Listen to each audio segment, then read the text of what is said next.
সম্মানিত হাজিরিন, মাহফিলের এই পর্যায়ে কোরআন হাদিসের আলোকে গুরুত্বপূর্ণ বয়ান পেশ করবেন সময়ের সাহসী সন্তান, উদীয়মান তরুণ বক্তা জনাব হাফেজ মুহাম্মদ নাসরুল্লাহ সাহেব, বাড়িধারা, গুলশান, ঢাকা। আসসালামু আলাইকুম ওয়া রাহমাতুল্লাহি ওয়া বারাকাতুহু।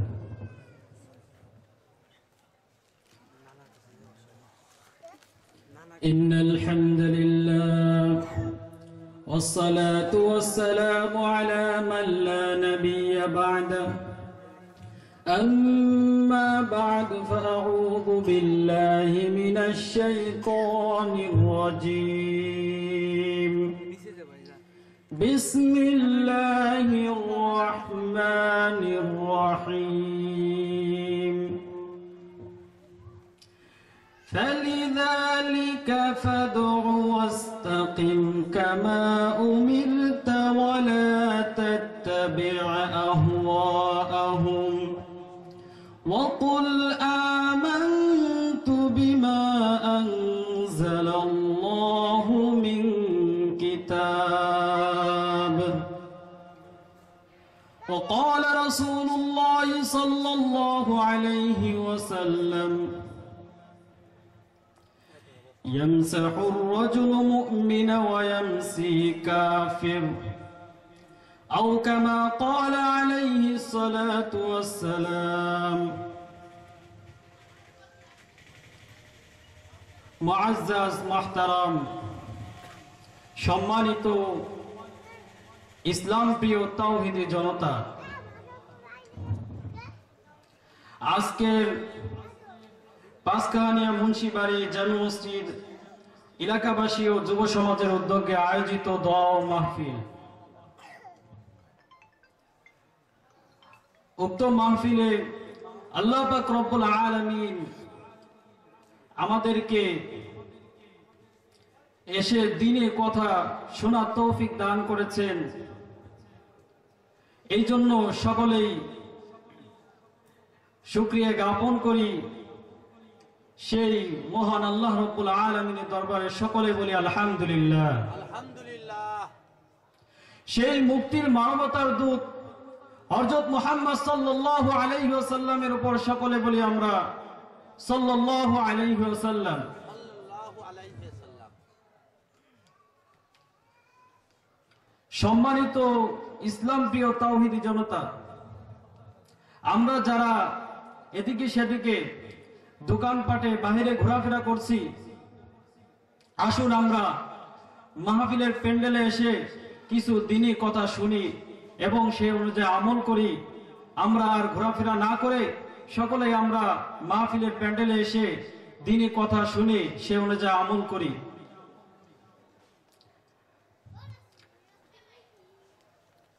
আমাদের সমাজে এবং আমাদের মধ্যে আজ সেকুলারিজম এবং ইসলামহীনতা, ইমানদারহীনতা বিরাজ করছে। একজন বান্দার সর্বপ্রথম তাকে ঈমান আনতে হবে। যদি প্রকৃত ঈমানদার না হতে পারি, যদি আল্লাহ পাক রব্বুল আলামিনের খাঁটি বান্দা না হতে পারি, ঈমানদার না হতে পারি, তাহলে আমরা মুসলমান তো দূরের কথা, একজন খাঁটি মুসলমান হতে পারবো না। আমরা আমাদের আমল আখলাক, ভালো কাজ কর্ম যেগুলো আছে, সেগুলো যদি আল্লাহ তাআলার দরবারে পৌঁছতে চাই, সেই অনুযায়ী যদি আমরা সেই কঠিন দিবসে যদি আমরা কোনো প্রতিদান চাই, আল্লাহ পাক রব্বুল আলামিনের কাছ থেকে যদি কোনো প্রতিদান পেতে চাই, তাহলে সর্বপ্রথম আমাদের ঈমানকে খাঁটি করতে হবে, শিরক মুক্ত ঈমান করতে হবে। ঈমানের মধ্যে কোনো ভেজাল থাকতে পারবে না, নির্ভেজাল খালিস ঈমান রাখতে হবে আমাদের। এই জন্য আল্লাহ পাক রব্বুল আলামিন বলেন, لئن أشركت ليحبطن عملك ولا تكونن من الخاسرين আল্লাহ পাক রব্বুল আলামিন নবী করিম সাল্লাল্লাহু আলাইহি ওয়াসাল্লাম কে বলেন লাইন আশরাকতা লায়াহবাতান্না আমালুকা লাইন আশরাকতা যদি আপনি শিরক করেন লায়াহবাতান্না আমালুকা তাহলে আপনার আমল বিনষ্ট হয়ে যাবে, আপনার কোনো আমল থাকবে না। আপনি যে আমল করেন ওই আমল কোনো আমল থাকবে না। ওয়ালা তাকুনান্না মিনাল খাসিরিন তাহলে আপনি ক্ষতিগ্রস্তদের অন্তর্ভুক্ত হয়ে যাবেন। এই আমল দ্বারা আপনি আখিরাতের ময়দানে আল্লাহ পাক রব্বুল আলামিনের দরবারে কোনো প্রতিদান পাবেন না। আপনি ক্ষতিগ্রস্তদের অন্তর্ভুক্ত হয়ে যাবেন, আপনি জাহান্নামবাসীদের অন্তর্ভুক্ত হয়ে যাবেন। আল্লাহ পাক রব্বুল আলামিন আরো বলেন, নবী করিম সাল্লাল্লাহু আলাইহি ওয়াসাল্লামকে বলেন فَلِذَلِكَ فَادْعُ وَاسْتَقِمْ كَمَا أُمِرْتَ وَلَا تَتَّبِعْ أَهْوَاءَهُمْ فَلِذَلِكَ فَادْعُ আপনি এই বিষয়ে মানুষদেরকে আহ্বান করেন, ঈমানের দিকে মানুষদেরকে আহ্বান করেন। ওয়াস্তাকিম কামা উমিরতা ওয়াস্তাকিম আপনি অবিচল থাকুন, দৃঢ় থাকুন, যা আদেশ করা হয়েছে, যে আদেশ আপনাকে করা হয়েছে সেই আদেশের উপর আপনি দৃঢ় থাকুন। আল্লাহ তাআলার আদেশ বিধি বিধান সবকিছুর উপর আপনি অবিচল থাকুন। ওয়াস্তাকিম কামা উমিরতা ওয়ালা তাত্তাবি' আহওয়াআহুম আপনি খেয়াল খুশি এবং দুনিয়ার প্রবৃত্তি অনুসরণ করেন না। ওয়ালা তাত্তাবি' আহওয়াআহুম তাদের প্রবৃত্তির অনুসরণ করেন না। কাফের মুশরিকরা যেভাবে চলাফেরা করে, যেভাবে ভোগ বিলাসায় থাকে, তাদের খেয়াল খুশি আপনি অনুসরণ করেন না। এরপর আল্লাহ পাক রব্বুল আলামিন সেই ঈমানের কথা বলতেছেন, ওয়াকুল আমানতু বিমা আনজালাল্লাহু মিন কিতাব ওয়াকুল আমানতু এবং আপনি বলুন আমানতু আমি ঈমান এনেছি বিমা আনজালাল্লাহু মিন কিতাব আল্লাহ পাক রব্বুল আলামিন যে কিতাব নাজিল করেছে সেই কিতাবের প্রতি আমি ঈমান এনেছি। কিতাবের প্রতি ঈমান আনার অর্থ হলো আল্লাহ পাক রব্বুল আলামিন কোরআনের মধ্যে যে আদেশ করেছে সেই আদেশ মানা, যে নিষেধ করেছে সেই নিষেধ থেকে পরিত্যাগ করা। এটা হলো কিতাবের প্রতি ঈমান আনা। আল্লাহ পাক রব্বুল আলামিন কিতাবের মধ্যে নামাজের কথা বলেছে, সে নামাজ পড়া, হজের কথা বলেছে, হজ করা, যাকাত দেওয়ার কথা বলেছে, যাকাত দেওয়া, সুদ থেকে বিরত থাকার কথা বলেছে, ঘুষ থেকে বিরত থাকার কথা বলেছে, সেটা থেকে বিরত থাকা। এটা হলো বিমা আনজালাল্লাহু মিন কিতাবের মর্ম অর্থ। আল্লাহ পাক রব্বুল আলামিন এই কিতাবের ব্যাপারে অন্য এক আয়াতে বলেন, وَإِذَا يُتْلَى عَلَيْهِمْ قَالُوا آمَنَّا بِهِ إِنَّهُ الْحَقُّ مِنْ رَبِّنَا وَإِذَا يُتْلَى عَلَيْهِمْ যখন তাদের সামনে ইউতলা আলাইহিম কোরআনকে তেলাওয়াত করা হয়, কোরআনকে পাঠ করা হয়,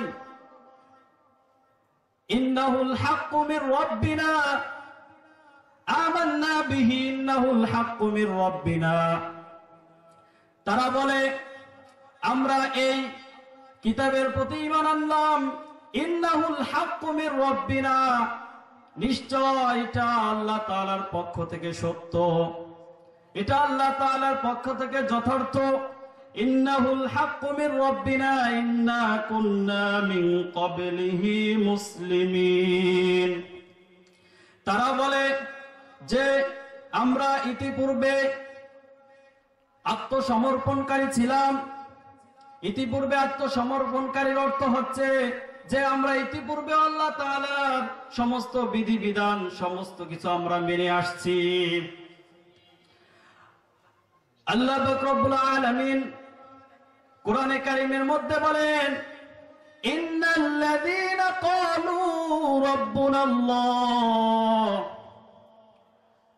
যারা বলে ক্বালু রাব্বুনাল্লাহ, আমাদের প্রভু তো একমাত্র আল্লাহ তাআলা, সুম্মা ইসতাকামু, তারা তার প্রতি অবিচল থাকে, তারা শিরক করে না। সুম্মা ইসতাকামু, আল্লাহ তাআলাকে প্রভু বলে তার উপর অবিচল থাকে, কোন প্রকার শিরক করে না, কথার মাধ্যমে শিরক করে না, কাজের মাধ্যমে শিরক করে না, কোন মাজারে গিয়ে সেজদা দেয় না। এই জন্য আল্লাহ পাক রব্বুল আলামিন বলেন সুম্মা ইসতাকামু, এবং এর উপর অবিচল থাকে। ফালা খাউফুন আলাইহিম ওয়ালা হুম ইয়াহজানুন। আল্লাহ পাক রব্বুল আলামিন এই সমস্ত লোকদেরকে বলতেছেন ফালা খাউফুন আলাইহিম ওয়ালা হুম ইয়াহজানুন, তাদের কোনো ভয় নেই। ফালা খাউফুন আলাইহিম, ওই কিয়ামতের ময়দানে, কবরের জগতে, ফুলসিরাতে, মিজানের পাল্লায় তাদের কোনো ভয় নেই। ফালা খাউফুন আলাইহিম, তাদের কোনো ভয় নেই। ওয়ালা হুম ইয়াহজানুন, এবং তারা চিন্তিত হবে না যে হাই আজকে আমার কি হবে, আজকে আমি জাহান্নামে চলে যাই কিনা, আজকে আমি ধরা খাই কিনা, তারা কোনো চিন্তিত হবে না। ওয়ালা হুম ইয়াহজানুন। এরপর আল্লাহ পাক রব্বুল আলামিন তাদেরকে আবার বলতেছেন, যারা বলে যে আমাদের প্রভু আল্লাহ এবং এর উপর অবিচল থাকে, তাদেরকে আল্লাহ তাআলা বলেন উলাইকা আসহাবুল জান্নাতি হুম ফিহা খালিদুন।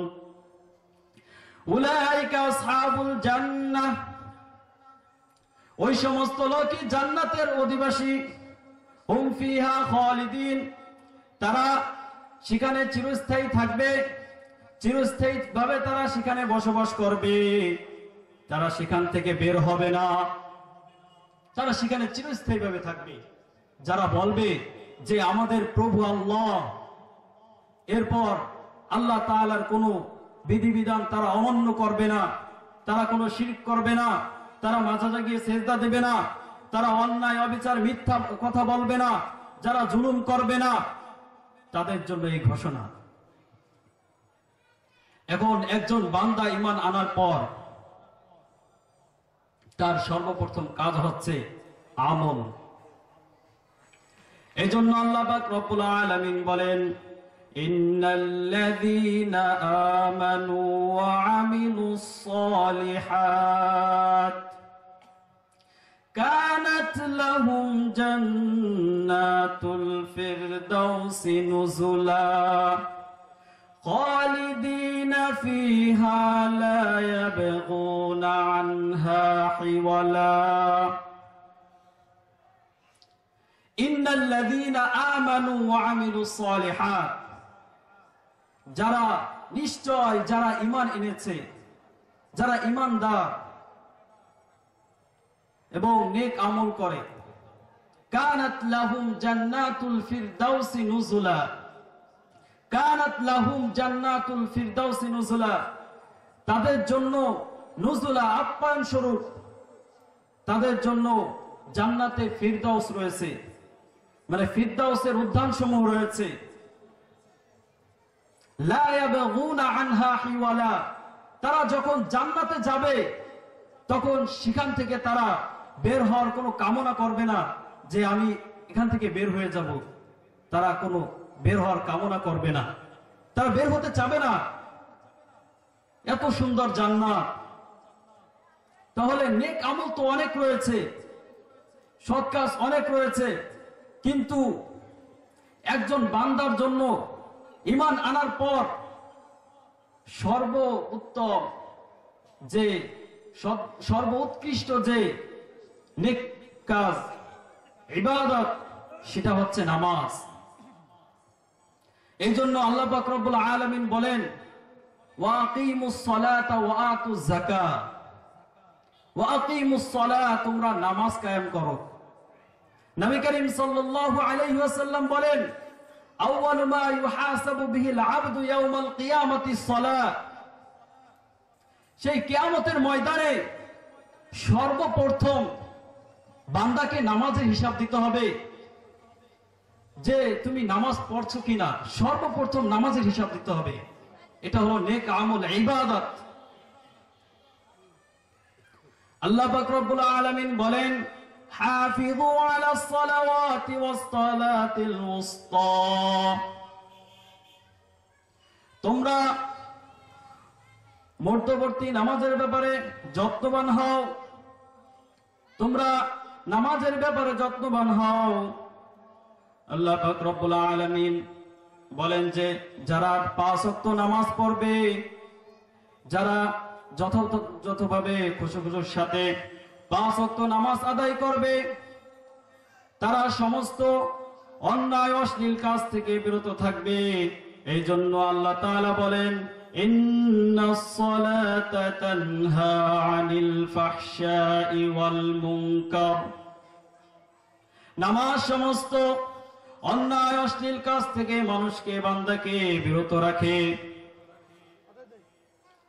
নবী করিম সাল্লাল্লাহু আলাইহি ওয়াসাল্লাম বলেন, আস-সালাতু ইমাদুদ্দিন, মান আকামাহা ফাকাদ আকামাদ-দ্বীন ওয়া মান হাদামাহা ফাকাদ হাদামাদ-দ্বীন। যে ব্যক্তি নামাজকে তরক করলো, সে দ্বীনের স্তম্ভকে সে ভেঙে দিল। নামাজ হচ্ছে দ্বীনের একটি স্তম্ভ। যে নামাজকে কায়েম করলো, সে দ্বীনের স্তম্ভকে সে রক্ষা করলো। যে নামাজকে তরক করলো, সে দ্বীনের স্তম্ভকে সে ভেঙে দিল। নামাজের গুরুত্ব অসংখ্য অসংখ্য হাদিস রয়েছে নামাজের গুরুত্ব সম্পর্কে, অসংখ্য আয়াত রয়েছে। এই জন্য আমাদেরকে 5 ওয়াক্ত নামাজ যথাযথভাবে খুশুর সাথে আদায় করতে হবে। একজন ইমানদারের পরিচয় হচ্ছে সে নামাজকে যত্ন সহকারে আদায় করবে। এটা হচ্ছে একজন ইমানদারের 1 নম্বর পরিচয়। যদি দুনিয়ার ময়দানে, দুনিয়ায় যদি কেউ নামাজ না পড়ে, আল্লাহ পাক রব্বুল আলামিন সেই দিন বলবে, ইয়াউমা ইউকশাফু আন সাকিন ওয়া ইউদআউনা ইলাস সুজুদি ফালা ইস্তাতিউন। ইয়াউমা ইউকশাফু আন সাকিন ওয়া ইউদআউনা ইলাস সুজুদি ফালা ইস্তাতিউন। সেদিন তাদের পায়ের গোছাগুলোকে খুলে দেওয়া হবে এবং তাদেরকে ওয়া ইউদআউনা ইলাস সুজুদ, তাদেরকে সিজদার দিকে ডাকা হবে। ফালা ইস্তাতিউন, তারা তখন সিজদা দিতে পারবে না। সেই কিয়ামতের ময়দানে তারা সিজদা দিতে পারবে না, কারণ তারা দুনিয়ার ময়দানে নামাজের জন্য আহ্বান যখন করা হয়েছে, মুয়াজ্জিন যখন বলেছে হাইয়া আলাস সালাহ হাইয়া আলাল ফালাহ, তখন তারা নামাজের দিকে আসে নাই। তখন তারা চায়ের দোকানে বসে আড্ডা দিয়েছে, তখন তারা ক্যারাম বোর্ড খেলেছে, তখন তারা ফেসবুক চালিয়েছে, ইউটিউবের মধ্যে তারা ভিডিও দেখতেছিল, কিন্তু তখন তারা নামাজের দিকে আসে নাই। আল্লাহ তাআলা বলেন, তারহাকুহুম যিল্লাহ, তখন তাদের চক্ষুগুলোকে অবনীত হয়ে যাবে।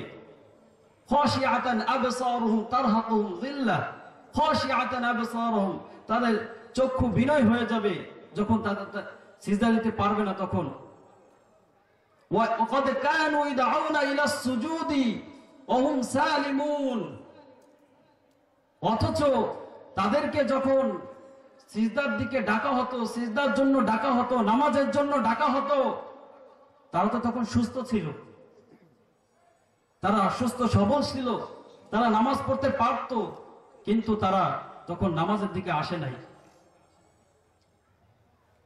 আল্লাহ তাআলা আরো বলেন, وَإِذَا قِيلَ لَهُمُ ارْكَعُوا لَا يَرْكَعُونَ, ওই দিন তাদেরকে وَإِذَا قِيلَ لَهُمُ ارْكَعُوا, তাদেরকে বলা হবে وَإِذَا قِيلَ لَهُمُ ارْكَعُوا, যে তোমরা রুকু করো, লা ইয়ারকাউন, তখন তারা রুকু করতে পারবে না, কারণ তারা দুনিয়ায় তারা নামাজ পড়ে নাই, ওই দিন আল্লাহ পাক রব্বুল আলামিন এসব বলবেন। এই জন্য আমাদের সকলকে 5 ওয়াক্ত নামাজ আদায় করতে হবে, যথাযথভাবে 5 ওয়াক্ত নামাজ আদায় করতে হবে। ইমানদার হতে হলে, ইমানদার প্রকৃত ইমানদারের পরিচয় দিতে হলে আমাদের সকলকে 5 ওয়াক্ত নামাজ যথাযথভাবে আদায় করতে হবে। আর ইমানদারের পরিচয় হচ্ছে রাসূল করিম সাল্লাল্লাহু আলাইহি ওয়াসাল্লামের আদর্শ অনুযায়ী চলা। কুল আতিউল্লাহ ওয়া আতিউর রাসূল, তোমরা আল্লাহ তাআলার আনুগত্য করো এবং রাসূলের আনুগত্য করো। রাসূলের আদর্শ অনুযায়ী জীবন গড়তে হবে। নবী করিম সাল্লাল্লাহু আলাইহি ওয়াসাল্লামের আদর্শকে, নবী করিম সাল্লাল্লাহু আলাইহি ওয়াসাল্লামের সুন্নাহকে জীবনে বাস্তবায়ন করতে হবে সর্বক্ষেত্রে। আমি আপনাদের সামনে নবী করিম সাল্লাল্লাহু আলাইহি ওয়াসাল্লামের কয়েকটি বিশেষ মর্যাদা রয়েছে নবী করিম সাল্লাল্লাহু আলাইহি ওয়াসাল্লামের, সেই মর্যাদাগুলো আপনাদের সামনে তুলে ধরব, যেটা আর কারোর মধ্যে নেই। 1 নম্বর হচ্ছে নবী করিম সাল্লাল্লাহু আলাইহি ওয়াসাল্লামের সমালোচনা করার কোনো জায়গা নেই। নবী করিম সাল্লাল্লাহু আলাইহি ওয়াসাল্লামকে সমালোচনা করবে এরকম কোনো জায়গা নেই। বরং মুসলমানরা তো দূরের কথা, তৎকালীন যারা কাফের ছিল তারাও নবী করিম সাল্লাল্লাহু আলাইহি ওয়াসাল্লামের সমালোচনা করতে পারে নাই। তবে বর্তমান যারা নাস্তিক ব্লগার রয়েছে তারা ঘাওড়ামে বসে তো নবী করিম সাল্লাল্লাহু আলাইহি ওয়াসাল্লামের সমালোচনা করে। তারা নবী করিম সাল্লাল্লাহু আলাইহি ওয়াসাল্লামের চরিত্র নিয়ে কথা বলে। কোন জায়গা নেই নবী করিম সাল্লাল্লাহু আলাইহি ওয়াসাল্লামের সমালোচনা করার, এটা আর কারোর মধ্যে নেই। 2 নম্বর হচ্ছে নবী করিম সাল্লাল্লাহু আলাইহি ওয়াসাল্লামের মতো জনপ্রিয় ব্যক্তি পৃথিবীতে আর একটা লোক আপনি খুঁজে দেখাতে পারবেন না। পৃথিবীর মধ্যে সবথেকে জনপ্রিয় লোক হচ্ছে, ব্যক্তি হচ্ছে নবী করিম সাল্লাল্লাহু আলাইহি ওয়াসাল্লাম। আপনি যে সমস্ত খেলোয়াড়ের পিছে দৌড়াইতেছেন, তাদের ফলোয়ার অনেক হাজার হাজার কোটি কোটি ফলোয়ার, তারা যদি মারা যায় 50 বছরের ভিতরে তাদের কোনো নাম নিশানা খুঁজে পাবেন না, তখন তাদের কোনো ফলোয়ারই থাকবে না। কিন্তু নবী করিম সাল্লাল্লাহু আলাইহি ওয়াসাল্লামের বিরুদ্ধে যদি কোনো নাস্তিক কটূক্তি করে, তাহলে কোটি কোটি হাজার হাজার মুসলমানের হৃদয় রক্তক্ষরণ হয়। সকলেই ঝাঁপিয়ে পড়ে, সকলেই প্রতিবাদ করে। এটা হচ্ছে নবী করিম সাল্লাল্লাহু আলাইহি ওয়াসাল্লামের জনপ্রিয়তা। আজ থেকে 200 বছর 500 বছর আগে যে সমস্ত বাচ্চারা দুনিয়া থেকে চলে গিয়েছে, তাদের বিরুদ্ধে আপনি বাজারে, বিভিন্ন হাট বাজারে আপনি সমালোচনা করেন, বিভিন্ন ব্যানার দিয়ে সমালোচনা করেন, দেখেন তাদের পক্ষ হয়ে কয়জন লোক দাঁড়ায়। কিন্তু নবী করিম সাল্লাল্লাহু আলাইহি ওয়াসাল্লাম পৃথিবীর মধ্যে সবথেকে জনপ্রিয় ব্যক্তি ছিলেন। 3 নম্বর হচ্ছে নবী করিম সাল্লাল্লাহু আলাইহি ওয়াসাল্লামের প্রশংসা। তার নাম মুহাম্মদ, প্রশংসিত। তিনি হচ্ছেন প্রশংসিত। নবী করিম সাল্লাল্লাহু আলাইহি ওয়াসাল্লামকে সেই যুগের কাফেররা আল আমিন উপাধি দিয়েছিলেন, তাকে সম্মানিত, তার প্রশংসা করেছিলেন আল আমিন উপাধি দিয়ে। নবী করিম সাল্লাল্লাহু আলাইহি ওয়াসাল্লাম যখন হিজরতে গেলেন মদিনায়, যাওয়ার সময় কিরকম বিশ্বস্ত ছিলেন নবী করিম সাল্লাল্লাহু আলাইহি ওয়াসাল্লাম। যে কাফেররা নবী করিম সাল্লাল্লাহু আলাইহি ওয়াসাল্লামের হত্যার পরিকল্পনা করছে, সেই কাফেরদের মাল নবী করিম সাল্লাল্লাহু আলাইহি ওয়াসাল্লামের কাছে গচ্ছিত ছিল, রাখা ছিল। সেই কাফেরদের মাল হেফাজত করার জন্য নিজের চাচাতো ভাই আলী রাদিয়াল্লাহু তাআলা আনহুকে ঘরে রেখে গেলেন যে তুমি এই মাল অমুকের মাল অমুককে বুঝিয়ে দিবা। এত বিশ্বস্ত ছিলেন। আমাদের পক্ষে কি সম্ভব যে 20 লাখ টাকা আমার কাছে থাকবে, 1 টাকাও এদিক সেদিক হবে না? এটা হলো নবী করিম সাল্লাল্লাহু আলাইহি সাল্লামের শ্রেষ্ঠত্ব। 4 নম্বর হচ্ছে তিনি শুধু নীতিবাক্য শোনাতেন না, যে তিনি বলে গেলেন যে তোমরা এটা করো, তোমরা এটা করো না, এটা শুধু বলে যাননি, বরং তিনি করে দেখে গিয়েছেন, প্র্যাকটিক্যালি তিনি বাস্তবায়ন করে দেখে গিয়েছেন। আজ আমরা যে সমস্ত রাষ্ট্রবিজ্ঞানদেরকে দেখি, কার্ল মার্কস, লেনিন, গণতন্ত্র, সমাজতন্ত্র, যাদেরকে দেখি তারা শুধু কয়েকটা থিওরি লিখে গিয়েছেন বা তারা গবেষণা করে গিয়েছেন, কিন্তু তারা প্রত্যেকেই বাস্তবায়ন করে দেখে যাননি। বরং নবী করিম সাল্লাল্লাহু আলাইহি ওয়াসাল্লাম মদিনায় রাষ্ট্রপ্রধান ছিলেন। তিনি যেরকম ভাবে যুদ্ধের নীতি যেরকম ভাবে তিনি বলে গিয়েছেন, সেরকম ভাবে তিনি বাস্তবায়ন করে দেখিয়ে গিয়েছেন। তিনি বলেছেন যে যুদ্ধের সময় তোমরা নারী, শিশু, বৃদ্ধকে তোমরা হত্যা করবে না,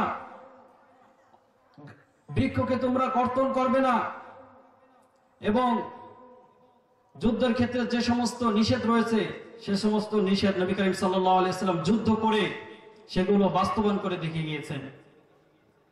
নবী করিম সাল্লাল্লাহু আলাইহি ওয়াসাল্লাম মদিনায় গিয়ে তিনি পররাষ্ট্র নীতি তিনি বাস্তবায়ন করে দেখে গিয়েছেন। কাইসার, কিসরা, বিভিন্ন রাজা বাদশাদের দরবারে তিনি চিঠি প্রেরণ করেন এবং ইসলামের দাওয়াত দেন। এটা হচ্ছে নবী করিম সাল্লাল্লাহু আলাইহি ওয়াসাল্লামের শ্রেষ্ঠত্ব। 5 নম্বর হচ্ছে নবী করিম সাল্লাল্লাহু আলাইহি ওয়াসাল্লাম রহমত স্বরূপ। ওমা আরসালনাকা ইল্লা রাহমাতাল লিল আলামিন। ওমা আরসালনাকা ইল্লা রাহমাতাল লিল আলামিন। তিনি সারা বিশ্বের জন্য রহমত স্বরূপ, সারা বিশ্বের জন্য রহমত স্বরূপ। তিনি শুধু মুসলমানদের জন্য রহমত স্বরূপ না, তিনি কাফেরদের জন্য রহমত স্বরূপ, তিনি পশু পাখির জন্য রহমত স্বরূপ। নবী করিম সাল্লাল্লাহু আলাইহি ওয়াসাল্লাম শুধু মুসলমানদের অধিকার প্রতিষ্ঠা করে যাননি, বরং অন্যান্য ধর্মাবলম্বীদের অধিকারও তিনি প্রতিষ্ঠা করে গিয়েছেন। একজন হিন্দু বা একজন অমুসলিম যদি কোনো মুসলিম জনপদে অবস্থান করে, বসবাস করে, তার অধিকার কি হবে, সে কিভাবে বসবাস করবে, সেটাও নবী করিম সাল্লাল্লাহু আলাইহি ওয়াসাল্লাম বাস্তবায়ন করে দেখিয়ে গিয়েছেন। তিনি সমস্ত পশু, বৃক্ষ, লতা, তরুলতা সবকিছুর ক্ষেত্রে তিনি রহমত স্বরূপ। তিনি বলে গিয়েছেন তোমরা অপ্রয়োজনে তোমরা কোনো গাছের পাতা কর্তন করবে না, কোনো ডাল কর্তন করবে না। তিনি বলে গিয়েছেন যে তোমরা কোনো পশুকে ধুকে ধুকে মারবে না। হ্যাঁ, ঠিক আছে, যদি ইঁদুর বা পিপিলিকা তোমাদেরকে কষ্ট দেয়, তাকে এক বাড়িতে মেরে দাও, মেরে ফেলো, কিন্তু তাকে আঠার মাধ্যমে মারো না। তোমরা 3 দিন 4 দিন না খেয়ে টানা হেসরা করে মৃত্যুবরণ করতেছে, কষ্ট দিয়ে তোমরা মারতেছ, এভাবে তোমরা মেরো না। তিনি পশুর ক্ষেত্রেও তিনি রহমত স্বরূপ ছিলেন, নবী করিম সাল্লাল্লাহু আলাইহি ওয়াসাল্লাম। নবী করিম সাল্লাল্লাহু আলাইহি ওয়াসাল্লামকে স্বয়ং আল্লাহ পাক রব্বুল আলামিন সম্মান করেছেন, মর্যাদা দিয়েছেন। আমরা তাশাহুদে পড়ি আবদুহু ওয়া রাসূলুহু, তিনি গোলাম এবং রাসূল। তাহলে একজন গোলামকে তার মনিব, তার মালিক যদি সম্মান না করে, মর্যাদা না দেয়, তাহলে কিছু করার আছে? কিছু করার নেই। কিন্তু আল্লাহ পাক রব্বুল আলামিন তার বান্দাকে, তার গোলামকে মর্যাদা দিয়েছেন নবী করিম সাল্লাল্লাহু আলাইহি সাল্লামকে। কোরআন কারীমে কোথাও নবী করিম সাল্লাল্লাহু আলাইহি ওয়াসাল্লামকে নাম ধরে ডাকেননি, এটা আর কারো ক্ষেত্রে নাই। কোথাও নাম ধরে ডাকেননি নবী করিম সাল্লাল্লাহু আলাইহি সাল্লামকে। ইয়া আইয়ুহান নাবিয়্যু, ইয়া আইয়ুহাল মুযাম্মিল, ইয়া আইয়ুহাল মুদ্দাথির, এভাবে আল্লাহ পাক রব্বুল আলামিন নবী করিম সাল্লাল্লাহু আলাইহি ওয়াসাল্লামকে ডেকেছে। কোথাও বলেন নাই ইয়া মুহাম্মদ, কোথাও বলেন নাই। কিন্তু অন্যান্য নবীর ক্ষেত্রে বলেছেন ইয়া আদম, ইয়া শুআইব, ইয়া মূসা, এভাবে প্রত্যেক নবীর ক্ষেত্রে আল্লাহ পাক রব্বুল আলামিন বলেছেন। কিন্তু নবী করিম সাল্লাল্লাহু আলাইহি ওয়াসাল্লামকে স্বয়ং আল্লাহ পাক রব্বুল আলামিন সম্মান মর্যাদা দিয়েছেন। এটা হলো নবী করিম সাল্লাল্লাহু আলাইহি ওয়াসাল্লামের শ্রেষ্ঠত্ব। নবী করিম সাল্লাল্লাহু আলাইহি ওয়াসাল্লামের আরেকটি শ্রেষ্ঠত্ব হচ্ছে আনা সাইয়্যিদু ওয়ালাদি আদম, আমি আদম সন্তানদের মধ্যে সর্বশ্রেষ্ঠ। নবীদের মধ্য থেকে এবং সমস্ত বান্দাদের মধ্য থেকে নবী করিম সাল্লাল্লাহু আলাইহি ওয়াসাল্লাম সর্বোত্তম, সর্বশ্রেষ্ঠ। এই জন্য নবী করিম সাল্লাল্লাহু আলাইহি ওয়াসাল্লামের আদর্শ আমাদের জীবনে, আমাদের পারিবারিক জীবনে, আমাদের সামাজিক জীবনে, আমাদের রাষ্ট্রীয় জীবনে, সর্বক্ষেত্রে নবী করিম সাল্লাল্লাহু আলাইহি ওয়াসাল্লামের আদর্শ বাস্তবায়ন করতে হবে। নবী করিম সাল্লাল্লাহু আলাইহি ওয়াসাল্লাম তো ন্যায় ইনসাফ ভিত্তিক সমাজ গঠনের লক্ষ্যে বলেছিলেন ইন্নাল্লাহা ইয়া'মুরুকুম বিল আদল, তোমরা নিজেদের মধ্যে ইনসাফের আদেশ করো। ভ্রাতৃত্ব বন্ধন বজায় রাখার লক্ষ্যে নবী করিম সাল্লাল্লাহু আলাইহি ওয়াসাল্লাম বলেন ইন্নামাল মুমিনুনা ইখওয়া,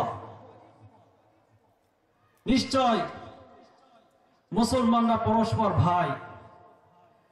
নবী করিম সাল্লাল্লাহু আলাইহি ওয়াসাল্লাম কন্যা শিশুদেরকে মর্যাদা দিয়েছেন। যে কন্যা সন্তান জাহিলিয়াতের যুগে আস্থা করে নিক্ষিপ্ত ছিল, সেই কন্যা সন্তানকে মর্যাদা দিতে গিয়ে নবী করিম সাল্লাল্লাহু আলাইহি ওয়াসাল্লাম বলেন ওয়া ইদাল মাউউদাতু সুইলাত, সেই দিন জিজ্ঞেস করা হবে যে কোন অপরাধে, বিআইয়ি যামবিন কুতিলাত, কন্যা সন্তানকে জিজ্ঞেস করা হবে কোন অপরাধে তোমাকে হত্যা করা হয়েছে। জাহিলি যুগে কন্যা সন্তানদেরকে হত্যা করা হতো, নারীর কোনো মর্যাদা ছিল না। নবী করিম সাল্লাল্লাহু আলাইহি ওয়াসাল্লাম এসে নারীর মর্যাদা দিয়েছেন। মায়ের মর্যাদা বৃদ্ধি করার লক্ষ্যে নবী করিম সাল্লাল্লাহু আলাইহি ওয়াসাল্লাম ইরশাদ করেন আল জান্নাতু তাহতা আকদামিল উম্মাহাত, মায়ের পায়ের নিচে সন্তানের ভেস্ট। যারা এই বিশ্ব বসুন্ধরাকে শিল্পকলার রূপ দান করে, সেই শ্রমিক গোষ্ঠীর পারিশ্রমিক নিশ্চিতকরণের লক্ষ্যে রাসূল সাল্লাল্লাহু আলাইহি ওয়াসাল্লাম ঘোষণা করেন আতুল আজির আজরাহু ক্বাবলা আন ইয়াজিফা আরাকুহু, তোমরা শ্রমিককে তাদের পারিশ্রমিক দিয়ে দাও তাদের ঘাম ঝরার পূর্বে। সমাজ থেকে বেহায়াপনা, বিড়াল্লাপনা, জিনা, ব্যভিচার দূর করার লক্ষ্যে রাসূল সাল্লাল্লাহু আলাইহি ওয়াসাল্লাম ঘোষণা করেন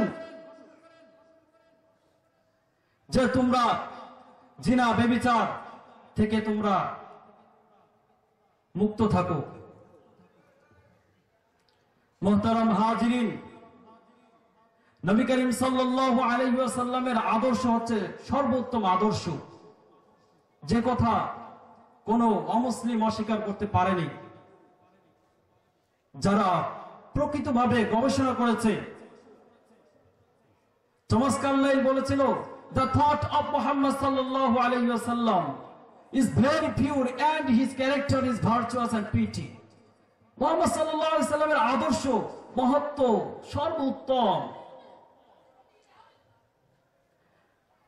এই জন্য আমাদের নবী করিম সাল্লাল্লাহু আলাইহি ওয়াসাল্লামের আদর্শ অনুযায়ী আমাদের জীবন, আমাদের পারিবারিক জীবন, সামাজিক জীবন, রাষ্ট্রীয় জীবন সবকিছু আমাদের বাস্তবায়ন করতে হবে। আল্লাহ পাক রব্বুল আলামিন আরো বলেন,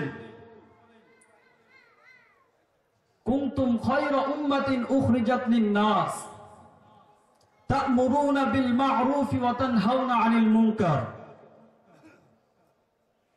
কুনতুম খায়রা উম্মাতিন উখরিজাত লিন-নাস, তোমাদেরকে প্রেরণ করা হয়েছে, বের করা হয়েছে সর্বোত্তম উম্মত হিসেবে মানুষের জন্য।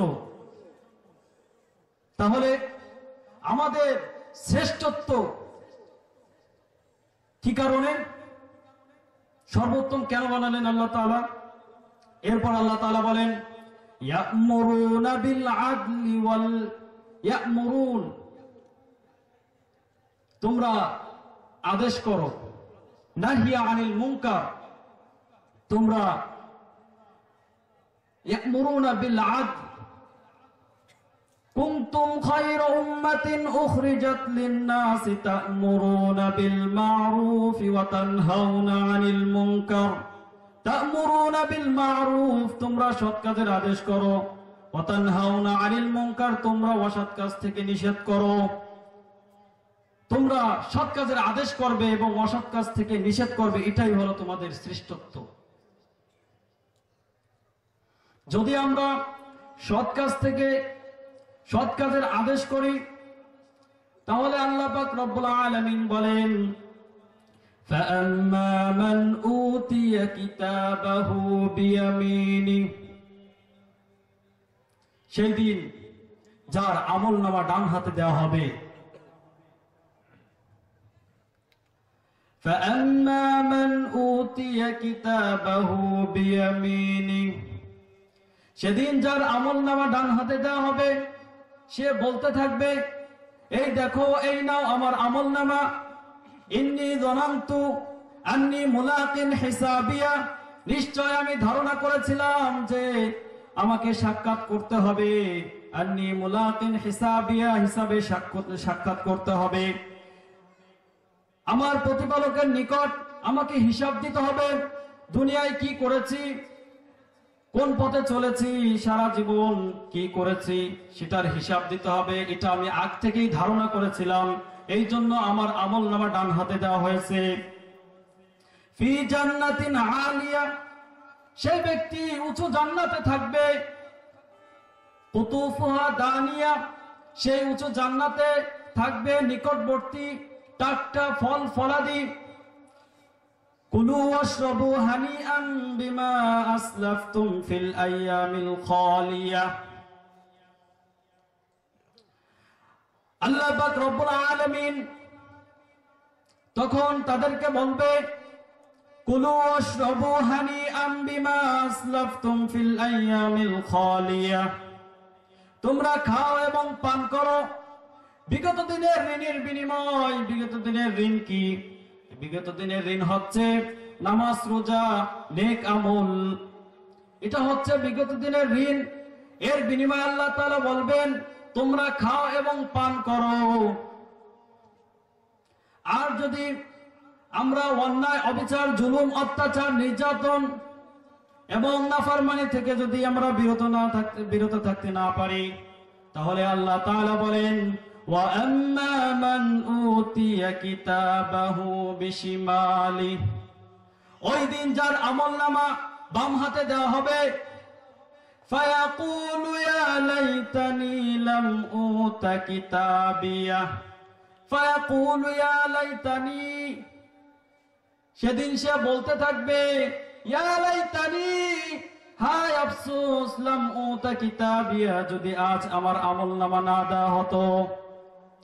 ওয়ালাম আদরি মা হিসাবিয়া, আজ যদি আমি ওয়ালাম আদরি মা হিসাবিয়া, যদি আমি হিসাবের সম্মুখীন না হতাম, যদি আজ আমার হিসাব না নেওয়া হতো, ফায়াকুলু ইয়া লাইতানি লাম উতা কিতাবিয়া ওয়ালাম আদরি মা হিসাবিয়া ইয়া লাইতাহা কানাতিল কাদিয়া মা আগনা আন্নি মালিয়া। হাই আমার ধন সম্পদ, মা আগনা আন্নি মালিয়া, সবকিছুই ধ্বংস হয়ে গেছে। হালাকা আন্নি সুলতানিয়া, আমার প্রতাপ, আমার ক্ষমতা, হালাকা আন্নি সুলতানিয়া, আমার ক্ষমতা, আমার সবকিছুই ধ্বংস হয়ে গেছে। তখন আল্লাহ পাক রব্বুল আলামিন ফেরেশতাদেরকে বলবেন, খুযু, তাকে ধরো, তাকে পাকড়াও করো, ফাগুল্লু, তাকে বেরি পড়াও, সুম্মাল জাহিমা সাল্লু, সুম্মাল জাহিমা সাল্লু, তাকে জাহান্নামে নিক্ষেপ করো। আল্লাহ তাআলা বলেন, সুম্মা ফি সিলসিলাতিন যারউহা ৭০ যিরাআন ফাসলুকু, তাকে ৭০ গজ বিশিষ্ট শিকলে আবদ্ধ করো। সুম্মা ফি সিলসিলাতিন যারউহা ৭০ যিরাআন ফাসলুকু, তো তাকে ৭০ গজ বিশিষ্ট শিকলে আবদ্ধ করো। ইন্নাহু কানা লা ইউমিনু বিল্লাহিল আযীম, কারণ সে সেই মহান প্রভুর প্রতি সে ঈমান আনেন নাই, সেই মহান প্রভুর প্রতি সে ঈমান আনে নাই, এই জন্য তাকে পাকড়াও করো, ধরো। মুহতারাম হাজিরিন, এই জন্য আমাদেরকে আল্লাহ পাক রব্বুল আলামিনের আদেশ মেনে চলতে হবে এবং আল্লাহ পাক রব্বুল আলামিন যে নিষেধ করেছে সেই নিষেধ থেকে আমাদেরকে বিরত থাকতে হবে এবং নবী করিম সাল্লাল্লাহু আলাইহি ওয়াসাল্লামের আদর্শ অনুযায়ী আমরা জীবন গড়ব। আর যে আমলগুলো, যে কথাগুলো বলা হলো সেই কথা অনুযায়ী আমরা আমল করব। আমা তাওফীক ইল্লা বিল্লাহ।